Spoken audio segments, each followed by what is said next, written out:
ಅಮೆರಿಕದ master ಪ್ಲ್ಯಾನ್ಗೆ Iran master stroke ಉತ್ತರ ನೀಡಿದೆ. ಯುದ್ಧವನ್ನು ಒಂದು ತಿಂಗಳ ಕಾಲ ನಿಲ್ಲಿಸೋದಕ್ಕೆ ಟ್ರಂಪ್ 15 ಅಂಶಗಳ ಕಾರ್ಯಕ್ರಮವನ್ನು ಇರಾನಿನ ಮುಂದೆ ಇಟ್ಟಿದ್ದರು. ಅದರಲ್ಲಿ ಇರಾನ್ ಪರಮಾಣು ಕಾರ್ಯಕ್ರಮವನ್ನು ಸಂಪೂರ್ಣವಾಗಿ ಕೈಬಿಡುವುದು ಕೂಡ ಒಂದಾಗಿತ್ತು. Ballistic ಕ್ಷಿಪಣಿಯನ್ನು ಅಭಿವೃದ್ಧಿಪಡಿಸುವುದನ್ನು Iran ಸ್ಥಗಿತಗೊಳಿಸಬೇಕು. ಪರಮಾಣು ಕೇಂದ್ರಗಳ ಮೇಲೆ ಅಂತಾರಾಷ್ಟ್ರೀಯ ತಪಾಸಣೆಗೆ ಅವಕಾಶ ನೀಡಬೇಕು. ಹಾರ್ಮುಜ್ ಜಲಸಂಧಿಯಲ್ಲಿ ಹಡಗುಗಳ ಸಂಚಾರದ ಸ್ವಾತಂತ್ರ್ಯವನ್ನು ಕಸಿಬಾರದು. ಲೆಬನಾನಿನ ಹಿಜ್ಬುಲ್ಲಾಗಳಿಗೆ ಬೆಂಬಲ ನೀಡೋದನ್ನು ನಿಲ್ಲಿಸಬೇಕು ಇತ್ಯಾದಿ ಷರತ್ತುಗಳನ್ನು ಟ್ರಂಪ್ ಹಾಕಿದರು. You said there's many points of agreement with Iran right now. Many. What can you give us a Many, like 15 points. 15 points. Iran has said yes. Well, they're not going to have a nuclear weapon. That's number one. That's number 1, 2, and 3. They will never have a nuclear weapon. Said yes to that. They've agreed to that. ಇದೀಗ Iran ಇದಕ್ಕೆ ತಿರುಗೇಟು ನೀಡಿದೆ. America ಯಾರೊಂದಿಗೆ ಚರ್ಚೆ ನಡೆಸ್ತಾ ಇದೆ ಅಂತ ನಮಗೆ ಗೊತ್ತಿಲ್ಲ, ನಾವಂತೂ ಚರ್ಚೆ ನಡೆಸ್ತಾನೇ ಇಲ್ಲ ಎಂದು ಇರಾನಿನ ಸೇನಾ ವಕ್ತಾರ ಇಬ್ರಾಹಿಂ ಜುಲ್ಫಿಕರ್ ಹೇಳಿದ್ದಾರೆ. ಅಲ್ಲದೆ ಇಸ್ರೇಲಿನ ಟೆಲ್ ಅವೀವ್ ಮತ್ತು ಕಿರಿಯಾತ್ ಶಿಮೋನ್ ಎಂಬ ಪ್ರದೇಶಗಳಿಗೆ ಇರಾನ್ ಕ್ಷಿಪಣಿ ದಾಳಿ ನಡೆಸಿದೆ. ಮಾತ್ರ ಅಲ್ಲ, ಕುವೈಟ್ ಸಹಿತ ಗಲ್ಫ್ ರಾಷ್ಟ್ರಗಳಲ್ಲಿರುವ ಅಮೆರಿಕದ ಸೇನಾ ನೆಲೆಗಳ ಮೇಲೆ ದಾಳಿ ನಡೆಸಿದೆ. ಕುವೈಟಿನ ಅಂತಾರಾಷ್ಟ್ರೀಯ ವಿಮಾನ ನಿಲ್ದಾಣದ ಇಂಧನ ಸಂಗ್ರಹಾಗಾರದ ಮೇಲೆ ನಡೆಸಿದ ದಾಳಿಯಿಂದ ಭಾರೀ ಬೆಂಕಿ ಅನಾಹುತ ಉಂಟಾಗಿದೆ.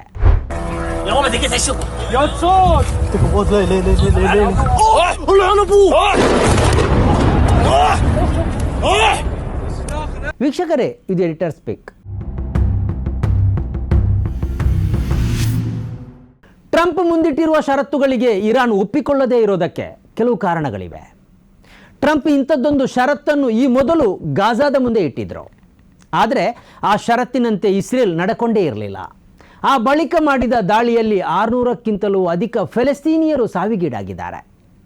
ಇನ್ನೊಂದು ಕಡೆ ಕಳೆದ 2 ವರ್ಷಗಳಲ್ಲಿ ಉನ್ನತ ಮಟ್ಟದ ಚರ್ಚೆ ನಡೆಯುತ್ತಿರುವುದರ ಮಧ್ಯೆಯೇ ಅಮೆರಿಕ 2 ಬಾರಿ ಇರಾನಿನ ಮೇಲೆ ದಾಳಿ ನಡೆಸಿದೆ.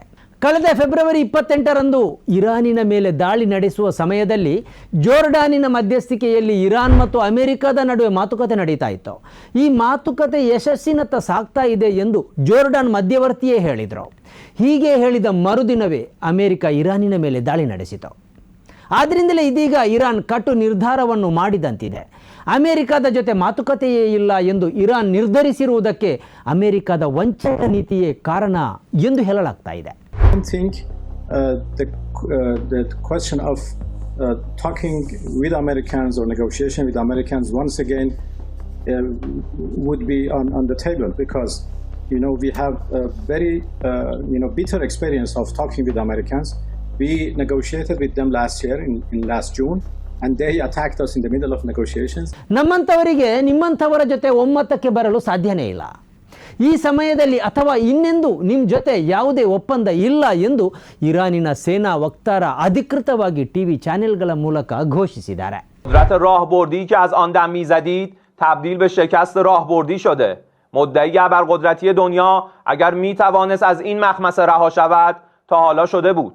ಪಾಕಿಸ್ತಾನದ ಮಧ್ಯಸ್ಥಿಕೆಯಲ್ಲಿ ಅಮೆರಿಕ ಮತ್ತು ಇರಾನ್ ನಡುವೆ ಮಾತುಕತೆ ನಡೆಯಲಿದೆ ಎಂಬ ವರದಿಗಳ ನಡುವೆಯೇ ಇರಾನ್ ಇದೀಗ ಕಟು ನಿರ್ಧಾರವನ್ನು ತಿಳಿಸಿದೆ.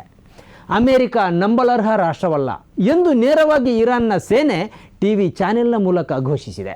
ಈ ಘೋಷಣೆಗೆ ಟ್ರಂಪ್ ಮುಂದಿಟ್ಟಿರುವ 15 ಅಂಶಗಳ ಯೋಜನೆಯು ಕಾರಣ ಎಂದು ಹೇಳಲಾಗ್ತಾ ಇದೆ. ಆ ಯೋಜನೆಯನ್ನು ಒಪ್ಪಿಕೊಂಡ್ರೆ ಇರಾನ್ ಸರ್ವವನ್ನು ತ್ಯಜಿಸಬೇಕಾಗತ್ತೆ. ಅಮೆರಿಕದ ಸಾಮಂತ ರಾಷ್ಟ್ರವಾಗಿ ಅದು ಗುರುತಿಸಬೇಕಾಗತ್ತೆ.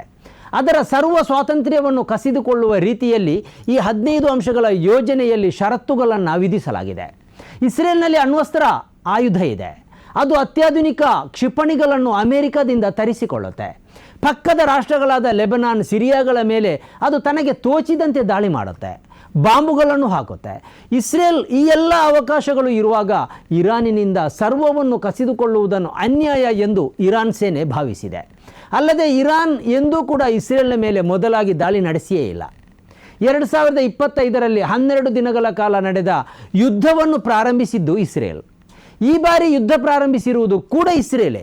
ಹೀಗಿರುವಾಗ ಇರಾನಿನ ಮೇಲೆ ಅಮೆರಿಕ ಷರತ್ತುಗಳನ್ನು ವಿಧಿಸಿ ಅದನ್ನು ಶಸ್ತ್ರರಹಿತ ಮಾಡುವುದಕ್ಕೆ ಅರ್ಥ ಇಲ್ಲ ಎಂಬ ಅಭಿಪ್ರಾಯ ಇರಾನಿನದ್ದಾಗಿದೆ ಎಂದು ತಿಳಿದು ಬಂದಿದೆ. ಇದೀಗ ಯುದ್ಧ 4ನೇ ವಾರಕ್ಕೆ ಕಾಲಿಟ್ಟಿದೆ. ಇಂಧನ ಸಮಸ್ಯೆ ಜಾಗತಿಕವಾಗಿಯೇ ತೀವ್ರಗೊಂಡಿದೆ. ಪ್ರಧಾನಿ ನರೇಂದ್ರ ಮೋದಿ ಅವರು ಸರ್ವಪಕ್ಷಗಳ ಸಭೆ ಕರೆದಿದ್ದಾರೆ. ಯುದ್ಧ ಮುಂದುವರಿದರೆ ಭಾರತವೂ ಸೇರಿದಂತೆ ಎಲ್ಲೆಡೆ ಪೆಟ್ರೋಲ್, ಡೀಸೆಲ್, ಗ್ಯಾಸ್ ಇತ್ಯಾದಿಗಳ ಕೊರತೆ ಭಾರೀ ಪ್ರಮಾಣದಲ್ಲಿ ಕಾಣಿಸಿಕೊಳ್ಳಲಿದೆ. ಏಷ್ಯಾದ ಕೆಲವು ರಾಷ್ಟ್ರಗಳು ಈಗಾಗಲೇ ವರ್ಕ್ ಫ್ರಮ್ ಹೋಮ್ ಎಂಬ ಪದ್ಧತಿಯನ್ನು ಪ್ರಾರಂಭಿಸಿವೆ.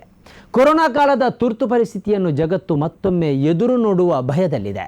ಹುರ್ಮುಜ್ ಜಲಸಂಧಿ ಹಡಗುಗಳಿಗೆ ತೆರೆದುಕೊಳ್ಳದಿದ್ದರೆ ಜಗತ್ತು ಮತ್ತೆ ಲಾಕ್ಡೌನ್ನಂತಹ ಸ್ಥಿತಿಗೆ ಮರಳಬಹುದು ಎಂಬ ಅಭಿಪ್ರಾಯ ಇದೆ. ಈ ಕಾರಣದಿಂದಲೇ ಟ್ರಂಪ್ 5 ದಿನಗಳ ಕಾಲ ಯುದ್ಧವನ್ನು ಸ್ಥಗಿತಗೊಳಿಸಿರುವುದಾಗಿಯೂ ಹೇಳಲಾಗ್ತಾ ಇದೆ. ಅವರಿಗೆ ಯುದ್ಧವನ್ನು ನಿಲ್ಲಿಸಬೇಕಾಗಿದೆ. ಆದರೆ ಮುಖಭಂಗ ಅನುಭವಿಸುವುದನ್ನು ತಪ್ಪಿಸುವುದಕ್ಕಾಗಿ ಇರಾನನ್ನೇ ಅಪರಾಧಿ ಸ್ಥಾನದಲ್ಲಿ ನಿಲ್ಲಿಸುವ 15 ಅಂಶಗಳ ಯೋಜನೆಯನ್ನು ಮುಂದಿಟ್ಟಿದ್ದಾರೆ ಎಂಬುದು ಇರಾನಿನ ನಂಬಿಕೆಯಾಗಿದೆ. ಆದರೆ ಟ್ರಂಪ್ ತಂತ್ರವನ್ನು ಇರಾನ್ ಸರಿಯಾಗಿಯೇ ಗ್ರಹಿಸಿರುವಂತಿದೆ. ಮೊದಲು ದಾಳಿ ಮಾಡುವುದು, ಆ ಬಳಿಕ ಷರತ್ತುಗಳನ್ನು ಹೇರಿ ಒಪ್ಪಿಕೊಳ್ಳುವಂತೆ ಬಲವಂತಪಡಿಸುವುದು ಟ್ರಂಪ್ ಅವರ ತಂತ್ರವಾಗಿದೆ. ಇದೀಗ ಇರಾನ್ ತಿರುಗಿ ಬಿದ್ದಿದೆ. ಟ್ರಂಪ್ಗೆ ಮುಖಭಂಗವಾದಂತಾಗಿದೆ. ಸ್ನೇಹಿತರೆ, ನಿಮ್ಮ ಅದ್ಭುತ ಬೆಂಬಲದಿಂದ ಸನ್ಮಾರ್ಗ ನ್ಯೂಸ್ ಚಾನೆಲ್ ಈಗ 2 ಲಕ್ಷ ಸಬ್ಸ್ಕ್ರೈಬರ್ಗಳನ್ನು ದಾಟಿದೆ. ಇದು ನಮ್ಮ ಯಶಸ್ಸಲ್ಲ, ಇದು ನಿಮ್ಮ ಯಶಸ್ಸು. ನಮ್ಮ ಮುಂದಿನ ಗುರಿ 4 ಲಕ್ಷ. ಇದು ಕಷ್ಟವಲ್ಲ. ನೀವು ಮಾಡಬೇಕಾದದ್ದು ಸಿಂಪಲ್. ನೀವು ಸನ್ಮಾರ್ಗ ನ್ಯೂಸ್ ಚಾನೆಲ್ ವಿಡಿಯೋವನ್ನ ನಿಮ್ಮ ಸ್ನೇಹಿತರಿಗೆ, ಕುಟುಂಬದವರೊಂದಿಗೆ ಹಂಚಿಕೊಳ್ಳಿ ಮತ್ತು ಅವರಲ್ಲೂ ಸಬ್ಸ್ಕ್ರೈಬ್ ಮಾಡಲು ಹೇಳಿ. ನೀವು ಶಕ್ತಿಯನ್ನು ಕೊಡಿ, ನಾವು ನಿಖರ ಸುದ್ದಿ ಕೊಡ್ತೇವೆ. ಧನ್ಯವಾದಗಳು.